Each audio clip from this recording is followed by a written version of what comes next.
मेरा आना भी हो मधुमेह, मेरा जाना भी मधुमेह हो। मेरा आना भी हो मधुमेह, मेरा जाना भी मधुमेह हो। मेरा आना भी हो मधुमेह, मेरा जाना भी मधुमेह हो। मेरी हर बात जो निकले वो वेदामृत सी मधुमेह हो, वो वेदामृत सी मधुमेह हो, वो वेदामृत सी मधुमेह हो। देखिए, ऐसी सम्मेलनों को करने की आवश्यकता क्यों आन पड़ी, इसी विषय पे हमें चर्चा करना चाहिए। आइए, वैसे संख्या तो महिलाओं की कम है, बात आपकी होगी, लेकिन सुनने वाले आप ही कम हैं। कोई बात नहीं, क्योंकि स्त्री और पुरुष दोनों ही परिवार के पूरक होते हैं, सृष्टि के पूरक होते हैं। तो बात आपको सुनाई जाए या इनको सुनाई जाए, बात बस घर में बैठनी चाहिए, हमारे परिवारों में बैठनी चाहिए, ताकि फिर से ये भारत स्वर्ग बन जाए, हमारा परिवार स्वर्ग बन जाए। आइए, एक छोटे से गीत के साथ अपने आप को मैं आपसे जोड़ूंगी।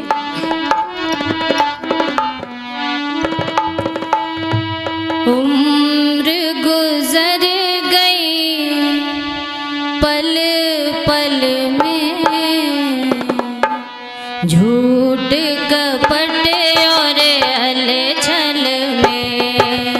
उम्र गुजर गई पल पल में, झूठ कपट और छल में। उम्र गुजर गई पल पल में, झूठ कपट और छल में।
में। उम्र गुजर गई पल पल में झूठ कपट और अलछल में। जिस काम को करने के लिए आए थे उस काम से कोसों दूर रह जाते हैं और हमारी अवधि वहीं पे समाप्त हो जाती है। आज का जो समय है इसमें एक लाइन आई कि अपना कौन पराया है ये भी जान न पाया है। सबसे बड़ी समस्या है आज की। आज के जो हमारी संतानें हैं उन्हें ये नहीं पता है कि हमारा अपना कौन है और अपना पराया कौन है। बच्चे जो 75 वर्ष का व्यक्ति है ना, वो भी नहीं जानता कि हमारा अपना कौन है और पराया कौन है। लोग केवल अपनी दाल और रोटी के चक्कर में अपनों को छोड़ देते हैं, चाहे वो अपने सगे संबंधी हो, चाहे वो अपनी संस्कृति हो, चाहे वो अपनी भाषा हो, चाहे वो अपनी भूमि हो। आज हमने जाना नहीं कि हमारा अपना कौन है, और जब अपने पराये में भेद करना आपको नहीं आएगा तो निश्चित आपका पतन एक दिन हो जाएगा। लोग कहते हैं कि जो नारी है निर्माण करने की शक्ति है, और महर्षि दयानंद जी ने सबसे ज़्यादा काम अगर किया इस पूरे इतिहास को देखा जाए तो महर्षि जैसा अद्वितीय कार्य इस पूरे विश्व में किसी ने महिलाओं के लिए नहीं किया। और कैसे नहीं किया, तो जब आप कभी इतिहास को पढ़ के देखना और पन्नों को पलट के देखना, आपको पता चलेगा कि मध्यकाल के पश्चात की नारियों की स्थिति कैसी थी। मैं गुरुकुल में पढ़ रही थी, कक्षा 7वीं की छात्रा थी। हमें दिया गया कि आपको ये पता करना है कि मध्यकाल में नारियों का कैसा जीवन था, फिर अब कैसा है और पूर्व में कैसा था। जब इतिहास को पढ़ने की कोशिश की तो एक नज़ारा नारियों के जीवन का देखा, जिस नज़ारे को सुन के ही पढ़ के ही हमारे रोंगटे तक कांप उठे थे। कहते हैं महर्षि दयानंद का जब आना हुआ था इस संसार में, उस समय नारियों की जो दशा थी अत्यंत दयनीय थी। कैसी? तो दयनीय ऐसी थी कि नारी जन्म ले तो कहते थे जहाँ से आई है वापस वहीं चली जा। हरियाणा में विशेष होता था। आज से 10 वर्ष पूर्व भी ऐसी घटनाएं सुनने को मिल रही थी, अब शायद नहीं है, सरकार जागरूक हो गई है। कहा जाता था जहाँ से आई है वापस वहीं चली जा, और उससे भी बच जाए तो अनमेल विवाह की प्रथाएं थी, है ना, बेमेल विवाह की प्रथाएं थी। कहते थे 70 वर्ष का पुरुष है, 16 वर्ष की कन्या के साथ उसका विवाह कर दिया जाता था। बाल विवाह की प्रथाएं थी, जहाँ पे छोटे छोटे बच्चों का विवाह हो जाता था। एक माँ के गोद में 3 साल का पुत्र होता था और दूसरे पिता के गोद में 1.5 साल 2 साल की कन्या होती थी, और विवाह संस्कार संपन्न करा दिया जाता था। मुझे तो ये समझ में नहीं आता, जब वो फेरे होते होंगे तो वर कन्या के होते थे या वही समधी और समधिनों के होते होंगे। पर विचारना ये कैसी कैसी प्रथाएं थी। और कहते हैं उससे भी बच जाए बाल विवाह में, और आगे चल के अगर लड़के की मृत्यु हो जाए तो जलती चिता पे सती के नाम से बिठा दिया जाता था। सजा धजा के नारी को जलती चिता पे बिठाया जाता था। कभी महसूस करना, हमारी एक उंगली जल जाती है, कितना कष्ट होता है, कितना दर्द होता है। एक माँ और पिता के सामने जब एक कन्या को जलती चिता पे बिठाया जाता होगा, इसलिए उस माँ का हृदय कहता होगा कि जहाँ से आई है वापस वहीं चले जा। और उससे भी बच जाए तो लोगों ने प्रोपगंडा रच रखा था, स्त्री शूद्रो न धियताम। इन स्त्रियों को और शूद्रों को वेद आदि सत्य शास्त्रों को पढ़ने तो छोड़ो, सुनने का भी अधिकार नहीं था। सभाओं में अगर सुन लिया जाए तो ऐसा दंड कि कांच पिघला के कान में डाल दिया जाता था, फिर दूसरे की हिम्मत ना आए, क्योंकि जानते थे अगर स्त्री अपने शक्ति को पहचान गई तो इस विश्व का उत्थान करने से कोई उसे रोक नहीं सकता। और आज देखे हर क्षेत्र में नारियां अपने कार्य को बखूबी निभा रही हैं। महर्षि दयानंद की एक ही इच्छा थी कि नारियां देश की जाग जाएं, अगर युग स्वयं ही बदलता चला जाएगा। शक्तियां जागरण गीत गाएं, अगर दंभ का दम निकलता चला जाएगा। ऐसे समय में महर्षि दयानंद का आगमन हुआ और उन्होंने कहा ये कोई अबला नहीं है। उन्होंने कहा ये तो जगदम्बा है, जगदात्री है।